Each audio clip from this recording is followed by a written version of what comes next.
अयोध्या के कई मंदिरों से निकाली गई भगवान जगन्नाथ की शोभा यात्रा। बता दें, अयोध्या में जगन्नाथपुरी उड़ीसा की तर्ज पर रामनगरी के दर्जनों मंदिरों से मंगलवार को भगवान जगन्नाथ की भव्य रथ यात्रा निकाली गई। दिव्य भव्य रथ पर सवार भगवान जगन्नाथ के दर्शन को भक्तों का हुजूम उमड़ पड़ा। भगवान जगन्नाथ के जय जयकार के उद्घोष से देर शाम तक रामनगरी गूंजती रही।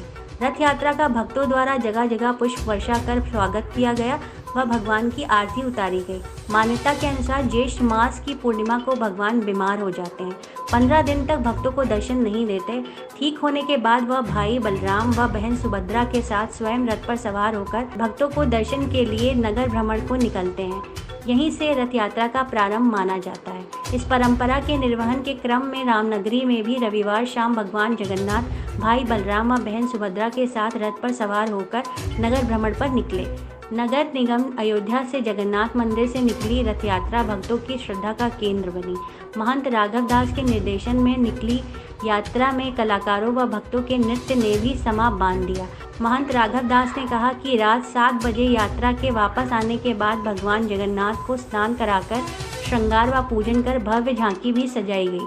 राम जन्मभूमि से ही सटे राम कचहरी मंदिर से भी महंत शशिकांत दास के संयोजन में भगवान जगन्नाथ को दिव्य रथ पर सवार कर रथ यात्रा निकाली गई।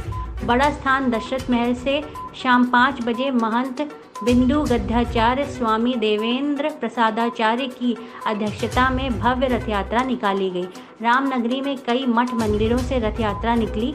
रथ यात्रा हनुमानगढ़ी, रानी बाजार, तपस्वी छावनी, रामघाट, हनुमान गुफा होते हुए सरयू तट पहुंची, जहां मां सरयू का पूजन अर्चन करने के बाद देर शाम मंदिरों में वापस लौट आई। इसके बाद मंदिरों में देर रात तक भगवान के पूजन अर्चन, दर्शन व सांस्कृतिक कार्यक्रमों का सिलसिला जारी रहा।